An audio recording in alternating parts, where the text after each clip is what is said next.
ಜನನಿ ಸುದ್ದಿವಾಹಿನಿ ವೀಕ್ಷಕರಿಗೆ ನಮಸ್ಕಾರ. ನಾನು ರಮೇಶ್ ಹೆಗಡೆ ಗುಂಡೋಮನೆ. ಚರಕ ಸಂಸ್ಥೆಯಿಂದ ಬ್ರಾಸಂನಲ್ಲಿ 3 ದಿನಗಳ ನೈಸರ್ಗಿಕ ಕೈ ಉತ್ಪನ್ನಗಳ ಮಾರಾಟ ಮತ್ತು ಪ್ರದರ್ಶನ. ರೋಟರಿ ವಿದ್ಯಾಸಂಸ್ಥೆಯಲ್ಲಿ ಗಮನ ಸೆಳೆದ ವಿಜ್ಞಾನ ವಸ್ತು ಪ್ರದರ್ಶನ. ಸಾಗರ ರೋಟರಿ ವಿದ್ಯಾಸಂಸ್ಥೆಯಲ್ಲಿ ವಿಜ್ಞಾನ ವಸ್ತು ಪ್ರದರ್ಶನ ಶುಕ್ರವಾರ ಏರ್ಪಡಿಸಲಾಗಿತ್ತು.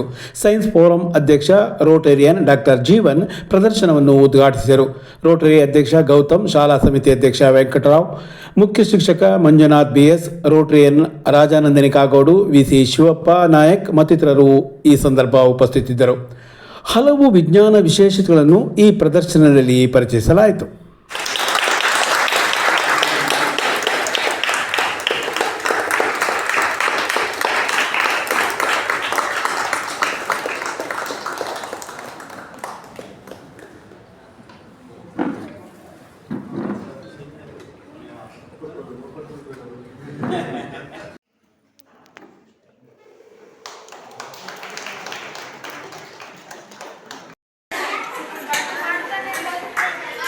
ಕ್ಲಾಪ್ ಮಾಡಿ.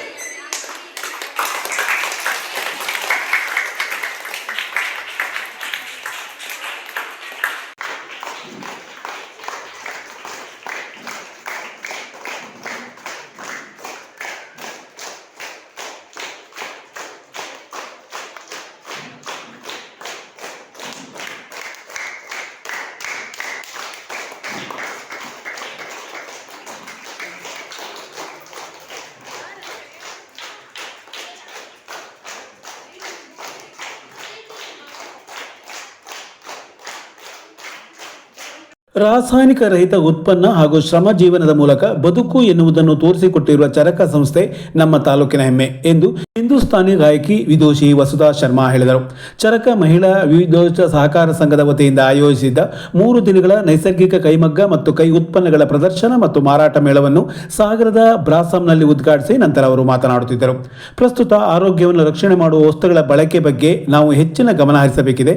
ಚರಕದ ಉತ್ಪನ್ನಗಳು ರಾಸಾಯನಿಕ ಮುಕ್ತವಾಗಿದ್ದು ಪ್ರಕೃತಿಗೆ ಪೂರಕವಾಗಿದೆ. ಇದನ್ನು ಬಳಸುವುದರಿಂದ ವೈಯಕ್ತಿಕವಾದ ಆರೋಗ್ಯ ಸಾಧ್ಯವಿದೆ. ಈ ನಿಟ್ಟಿನಲ್ಲಿ ಚರಕ ಸಂಸ್ಥೆಯ ಉತ್ಪನ್ನಗಳನ್ನು ಪ್ರೋತ್ಸಾಹಿಸಬೇಕು ಎಂದು ಅವರು ಹೇಳಿದರು. ಚರಕ ಸಂಸ್ಥೆಯ ಅಧ್ಯಕ್ಷೆ ಮಹಾಲಕ್ಷ್ಮಿ ಅಧ್ಯಕ್ಷತೆ ವಹಿಸಿ ಮಾತನಾಡಿದರು. ಚರಕ ಸಂಸ್ಥೆಯ ಎನ್ ರಮೇಶ್, ನಾಗರತ್ನ, ಪೀಟರ್, ಕೃಷ್ಣ, ಪದ್ಮಶ್ರೀ ಮತ್ತಿತರರು ಈ ಸಂದರ್ಭ ಹಾಜರಿದ್ದರು.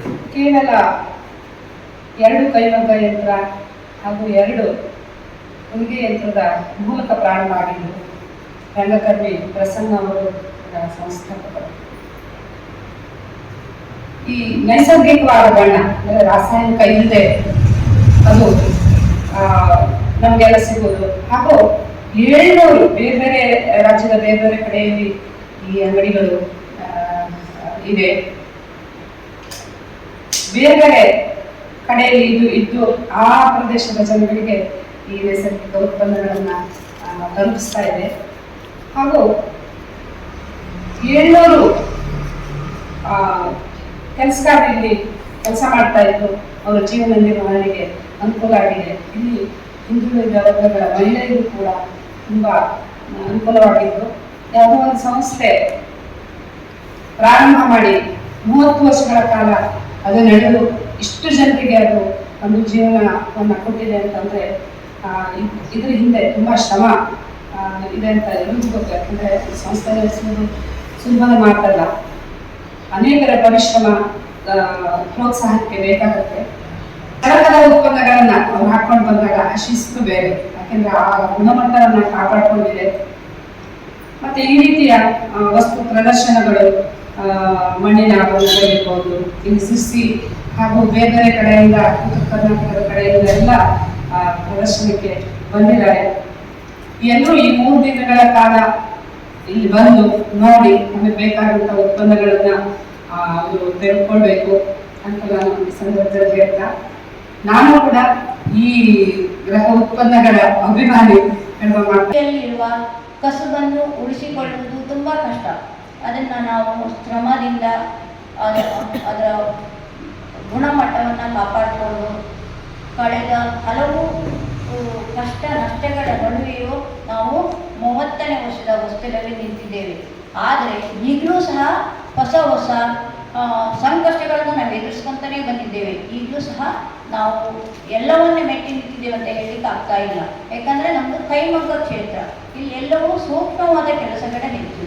ಅಲ್ಲದೆ ನೈಸರ್ಗಿಕ ಬಣ್ಣದಿಂದ ಹಿಡಿದು ಕೈಮಗ್ಗದ ಬಟ್ಟೆ ಉತ್ಪಾದನೆ ಮಾಡುವವರೆಗೂ ನಾವು ಎಲ್ಲಿಯೂ ಯಂತ್ರವನ್ನು ಬಳಸುವುದಿಲ್ಲ, ಆದರೆ ಕೈಯಿಂದಲೇ ಮಾಡ್ತಾ ಬಂದಿದ್ದೇವೆ. ಆದರೆ ಈಗಿನ ಯುವ ಜನಾಂಗ ಈ ಕೆಲಸಕ್ಕೆ ಬರ್ತಾ ಇಲ್ಲ, ನುರಿತ ಕೆಲಸಗಾರರು ಸಿಗ್ತಾ ಇಲ್ಲ. ಇರುವ ಕೆಲಸಗಾರರಿಂದಲೇ ನಾವು ಗುಣಮಟ್ಟದ ಉತ್ಪನ್ನವನ್ನು ತಯಾರಿಕೆ ಮಾಡಬೇಕು ಅಂದರೆ ನಮಗೆ ಸವಾಲಿನ ಮಾತೇ ಸರಿಯಾಗಿದೆ. ಹಾಗೆ ಈಗಿರುವ ಕೆಲಸಗಾರರಿಂದ ಉಳಿಸಿಕೊಳ್ಳೋದು ಮತ್ತು ಹೊಸಬರನ್ನು ಬರಸೆಳೆಯಲು ಸರ್ಕಾರ ಮತ್ತು ಸಮಾಜ ನಮ್ಮೊಂದಿಗೆ ಕೈ ಜೋಡಿಸಬೇಕಾಗಿದೆ. ಕಾರಣ ಏಕಂತ ಹೇಳಿದ್ರೆ ಎಲ್ಲರೂ ವಲಸೆ ಹೋಗ್ತಾ ಇದ್ದಾರೆ. ವಲಸೆ ಹೋಗೋದನ್ನು ತಡೆಗಟ್ಟಬಹುದು. ನಮ್ಮ ಕೈಮಗ್ಗ ಕ್ಷೇತ್ರದಲ್ಲಿ ಅಥವಾ ಗುಡಿ ಕೈಗಾರಿಕೆ ಕೆಲಸದಲ್ಲಿ ತಾವಿರುವ ಸ್ಥಳದಲ್ಲೇ ಮಾಡುವಂಥ ಸದಾವಕಾಶ ಇದೆ. ಅದಕ್ಕೆ ತಾವೆಲ್ಲರೂ ಬೆಂಬಲಿಸಬೇಕು. ಕಾರಣ ನೀವು ಅದನ್ನು ಕೊಂಡುಕೊಂಡ್ರೆ ಮಾತ್ರ ನಾವು ವಸ್ತುಗಳನ್ನು ತಯಾರಿಸಲಿಕ್ಕೆ ಸಾಧ್ಯವಾಗುತ್ತೆ. ಹೆಚ್ಚು ಹೆಚ್ಚು ಜನರಿಗೆ ಕೆಲಸ ಕೊಡಲಿಕ್ಕೆ ಉಪಯೋಗ ಆಗುತ್ತೆ. ಹಳ್ಳಿ ಜನ ಹಳ್ಳಿಯಲ್ಲೇ ಇರುವಂತೆ ನಾವು ಒಂದು ಅವಕಾಶವನ್ನು ಕಲ್ಪಿಸೋಕ್ಕೆ ತಾವೆಲ್ಲರೂ ಸಹಕರಿಸಿ ನಿಮ್ಮ ನಿಮ್ಮ ಕ್ಷೇತ್ರಗಳಲ್ಲಿ ವಾರದಲ್ಲಿ ಒಮ್ಮೆ ಒಂದು ದಿನ ಒಂದು ನೈಸರ್ಗಿಕ ಬಣ್ಣಗಾರಿಕೆ ಬಟ್ಟೆಯನ್ನು ತರುವುದರ ಮೂಲಕ ಹಾಗೂ ಕೈಯಿಂದ ಮಾಡಿದಂಥ ವಸ್ತುಗಳನ್ನು ನಿಮ್ಮ ಮನೆಯಲ್ಲಿ ನಿಮ್ಮ ಕಾರ್ಯಕ್ಷೇತ್ರದಲ್ಲಿ ಬಳಸುವುದರ ಮೂಲಕ ಪರಿಸರ ಸ್ನೇಹಿ ವಸ್ತುವನ್ನು ಬಳಸಿ ಪರಿಸರವನ್ನು ಉಳಿಸಿ ಕೈ ಕಸುಬುದಾರವನ್ನು ಉಳಿಸಿ ಬೆಂಬಲ